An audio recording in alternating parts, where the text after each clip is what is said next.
حكاية وعد هو لتوثيق هذه الرحلة. لما نوصل لتلك المحطة أبغى لما ألتفت وراء أعرف وش اللي صار.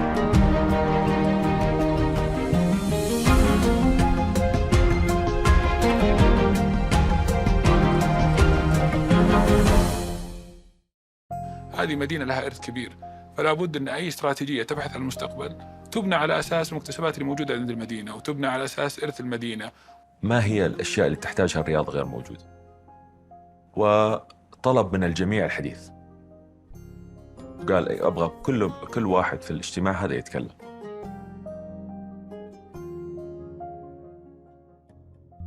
يمكن أغلبنا سبق له أن مارس العصف الذهني في العمل، أو على الأقل سمع عنه. واللي ما قد سمع عنه، العصف الذهني هو أسلوب للتفكير الإبداعي يستخدم في حل المشكلات أو تحديد التوجهات، ويتسم بالبساطة والأريحية. العصف الذهني اعتدنا نشوفه في القطاع الخاص، لكن الجديد اليوم إنه يمارس في القطاع الحكومي وعلى أعلى المستويات، ونتج عنه أشياء في غاية الأهمية. وفي هالحلقة بنتعرف على بعض أمثلتها. العصف الذهني بشكل عام عند سمو الأمير هو عادة. دائما أفكار تبدأ كفكرة عامة، ويبدأ يعني طويل العمر يعني يختار مجموعة، ودائما المجموعة هذه يكون فيها تنوع. يعني ما يختار نفس التفكير، يختار ناس تفكيرهم عملي شوي، ويختار ناس تفكيرهم إبداعي شوي، ويختار ناس بيروقراطيين إداريين، ويجلس. أحيانا تستمر 6 ساعات، أحيانا أقل، أحيانا أكثر، لكن يحط الشروط. يعني يقول ترى حنا اليوم ما راح نكتب محضر وقرار، حنا اليوم بس نفكر في موضوع إكس، لكن يعني كل الآراء مطروح، هذا بدون شك. العصف الذهني من اسمه عصف ذهني، تحضر للجلسة أو للاجتماع، ومن سياق النقاش ومن كذا تطلع الأفكار وتطلع الأمور هذه كلها. عادة جلسات العصف الذهني تتميز بالتلقائية وتكون عفوية، وتبدأ في مكان وتنتهي في مكان مختلف تماماً عن اللي بدأت فيه، وهذه من أبرز يمكن سمات جلسات العصف الذهني. إيش ممكن تكون الرياض؟ هذا كان السؤال الافتتاحي في أحد ورش العصف الذهني، ونتيجة لهذا السؤال ولدت واحدة من أكثر استراتيجيات المدن طموحاً على الإطلاق. استراتيجية الرياض كانت نتيجة عصف ذهني، وبدأت إنه العالم بيتحول من الدول إلى المدن اقتصاديات المدن أصبحت اليوم أهم بكثير من اقتصاديات الدول. المدينة جاذبة، المدينة فيها بنية تحتية تساعد على المعيشة، المدينة ممكن تبني فيها هب لكل شيء، السمارت سيتيز، المدن الذكية. فبدأ التفكير إنه المدن أصبحت اقتصاديات. الحقيقة أنا أعتقد يعني استراتيجية مدينة الرياض وتحويل الهيئة إلى هيئة ملكية مسؤولة عن مدينة الرياض بالكامل هو تغير نوعي في حوكمة الحكومة لاقتصادها. كانت الحكومة يعني تدير الاقتصاد مركزيا من خلال وزارات، كل وزارة تقدم مشاريعها إلى في مدينة معينة وتشتغل على أساسها. نمت طبعا مدننا كلها، ومدينة الرياض أحد الأمثلة على المدن، واقتصادها ناجح جدا اليوم. بس فكرة اليوم تطوير الاقتصاد من خلال تطوير المدن فكرة مهمة جدا جدا جدا، وما شفنا قفزة نوعية في الصين مثلا أو في أمريكا في الاقتصاد ليصبحوا أكبر الاقتصادات في العالم إلا من خلال المدن. يعني مدينة نيويورك هي أكبر اقتصاد يعني مدينة في العالم، وتمثل 3% من اقتصاد أمريكا. مدينة شنزن وهي مدينة صغيرة في الصين فيها 170 مليار دولار من الجي دي بي. فالتحول هذا لهيئة الهيئة الملكية لمدينة الرياض تحول نوعي، وذكر سمو الأمير كم يؤثر اقتصاد المدن في اقتصاديات الدول. وأعتقد التوجه هذا إلى هيئة ملكية تدير المدينة بشكل مباشر مهم جدا استراتيجيا. الرياض يعني من نشأت كل 10 سنوات تضاعف عدد سكانها، كل 10 سنوات. الآن احنا حتى وصلت إلى هذه السنة 7 مليون ونص ساكن، ويتوقع أيضا خلال 10 سنوات أنها تصل إلى 15 وتتجاوزها أيضا. لذلك سمو الأمير الله يحفظه دائما يتكلم يجب أن نخطط ل20 و25 مليون نسمة سكان مدينة الرياض، نبني البنية التحتية لاستيعاب هذا العدد من السكان، نبني الطرق ومنظومة النقل بشكل عام. لذلك الآن في طرق أقرت الآن من قبل الهيئة لكامل مدينة الرياض تستوعب لمدة 10 سنوات القادمة وتستوعب السكان مستقبلا. الرياض كمدينة ليست يعني الآن سمو الأمير طموح أن تصل في مقابلته السابقة أن تصل 15 مليون.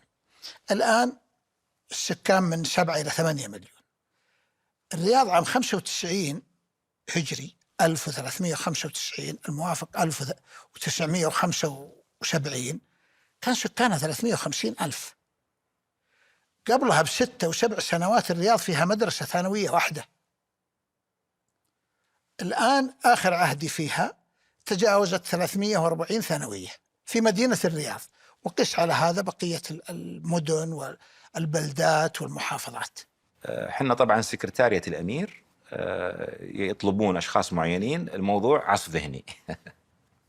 حنا نعرف خلاص هذا عصف ذهني، يعني أنه فيه موضوع ويحتاج إلى التفكير بالتفاصيل بالصورة الكبرى. كنا أنا ومعالي فهد الرشيد قبل أن يتعين رئيس الهيئة، كان معنا بندر رشيد، كان معنا وزير النقل وقتها، كان معنا وزير المالية، لكن عموما هي 5 6 أشخاص.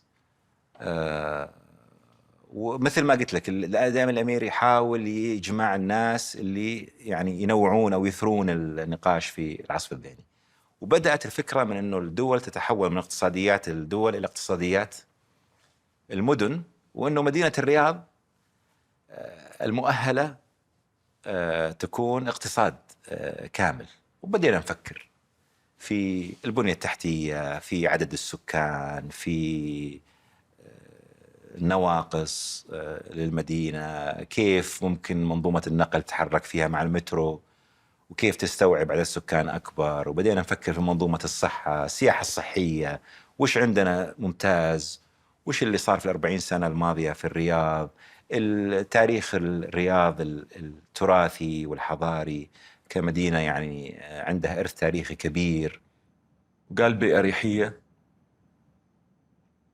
إيش ممكن تصبح الرياض؟ ما هي نقاط الضعف؟ ما هي نقاط القوة؟ ما هي الأشياء اللي تحتاجها الرياض غير موجودة؟ وطلب من الجميع الحديث. قال أبغى كل واحد في الاجتماع هذا يتكلم. وبدأنا نعطي أفكار.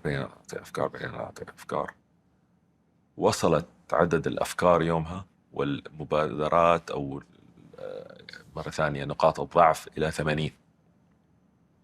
وبدأت من هذه المرحلة، طبعا هو كان له 40 منها، يعني فأكثر من نصفها هي أفكار عنده، لأنه عارف الرياض زين وعارف فيها. فكان أحد الأمور مثلا أن كانت المدارس يبغى لها يعني عدد أكبر من المدارس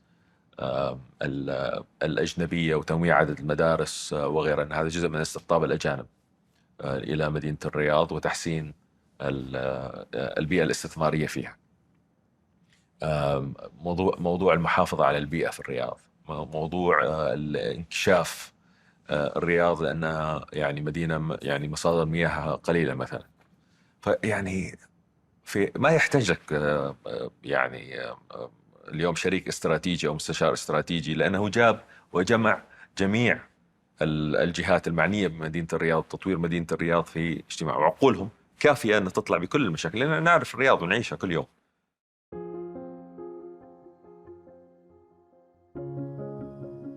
استراتيجية الرياض هي برنامج متكامل يستهدف أنه يحول الرياض من المرتبة 40 إلى واحدة من أكبر 10 اقتصاديات مدن في العالم، وأن يتضاعف عدد سكانها إلى أكثر من 15 مليون نسمة، وأن تستقطب أكثر من 40 مليون زائر سنوياً بحلول عام 2030.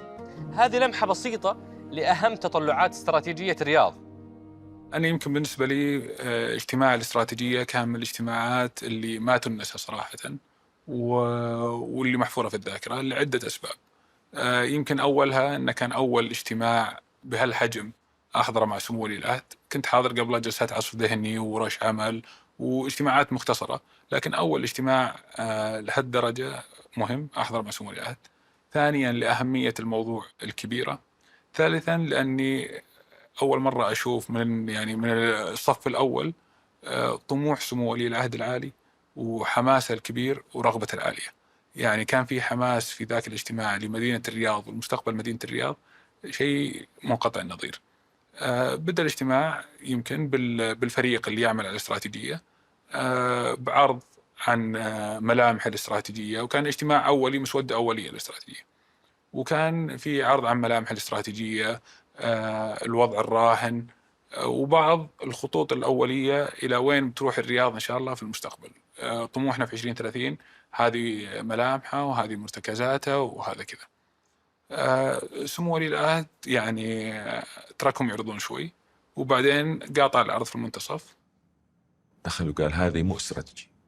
كيف طعمك؟ هذه استراتيجية. كيف مو استراتيجي؟ في مستهدف، في KPIs، في مبادرات. قال لي هذه مو استراتيجي. ليه طعمك؟ قال لنا استراتيجية المدينة يجب أن يكون لها المحور الرئيس هو اقتصاد المدينة. أننا مدينة من غير اقتصاد قوي لا يمكن أن تجذب لا الساكن ولا الشركات ولا أي أحد. فأنت بتبدأ بمستهدف غلط، مستهدف مؤشرات عالمية تقيس الحاضر وليس لها يعني مستهدف واضح. فأنت اليوم تشتغل على كل شيء ولا بتركز على شيء معين. استراتيجية الرياض اليوم تعنى بالمركز الأول بأن نكون بدل الاقتصاد 44 على مستوى العالم، نبغى نكون من أكبر 10 اقتصادات مدن في العالم. نبغى نكون بالليفابيليتي أو بجودة الحياة من أفضل 10 مدن في العالم، لأن نبغى نعطي المواطن حقه في الحياة الكريمة، وأيضا نبغى نستقطب الشركات العالمية لأن هذا جزء من أي اقتصاد. وأخيرا نبغى نكون من أكثر المدن زيارة في العالم، ليس على مستوى الوطن فقط والمملكة بل على مستوى العالم، ونبغى 42 مليون زائر. الموضوع الثاني اللي كان يعني ركز عليه سموه كثير أن مدينة الرياض مدينة فيها مكتسبات كثير وفيها تاريخ كبير. هذه مدينة لها إرث كبير، فلا بد أن أي استراتيجية تبحث عن المستقبل تبنى على أساس المكتسبات اللي موجودة عند المدينة، وتبنى على أساس إرث المدينة، وتعظم الاستفادة حقيقة من اللي موجود داخل المدينة. فكان هذه يمكن ملاحظة كبيرة من سمو ولي العهد. الملاحظة الثالثة الأساسية اللي ركز عليها سموه كانت أن الطموح أنتم حطيتوه، الوضع الحالي أنتم حطيتوه، لكن الطريق اللي يوصلنا من الوضع الحالي إلى الطموح ترى ما هو واضح. وهذه يعني واحدة من المشاكل، ولفت نظرنا سمو الأمير في ذاك الاجتماع لها، أن هذه من مشاكل منتشرة كثير في الاستراتيجيات وفي الخطط. الطموح يوجد، لكن كيف توصل له وكيف تحققه، وش المبادرات اللي بتطلع، وش الخطط، وش البرامج، وش كذا، ما كانت واضحة بتاتا. طبعا الأمير في الاجتماعات يشجع الجميع على التفاعل والمشاركة في الاجتماع وكذا. وفي أحد الاجتماعات نذكر له عدد المطاعم، أحد المؤشرات عن جودة الحياة في مدينة الرياض. ذكرنا عدد المطاعم الموجودة في مدينة الرياض مقارنة بالمدن العالمية، وكان الرقم في مدينة الرياض أقل. هو دائما يحب يسمع يعني الأخبار الإيجابية والسلبية، فيقول لك أعطيني الرقم من الآخر، يعني لا تحسن الصورة. فالرقم كان أقل بكثير من المدن العالمية. استراتيجية الرياض ليست الاستراتيجية الوحيدة لمدن ومناطق المملكة، فالوعد هو أن يكون لكل منطقة من مناطق المملكة وكل مدينة رئيسية استراتيجيتها المبنية على نقاط قوتها. وأول تلك الاستراتيجيات كانت استراتيجية عسير في سبتمبر 2021، وستتبعها بقية مناطق المملكة ومدنها الرئيسة بإذن الله، لأن المدن هي بوابة النمو الاقتصادي. اليوم 80% من اقتصاديات العالم قائمة على المدن، وفي العشر 20 سنة القادمة سوف يكون 90% من اقتصاديات العالم قائمة على المدن. فإذا أردت أن تخلق تنمية، أخلق التنمية في المدينة، لأن هي أكبر أداة لك لخلق نمو وخلق وظائف.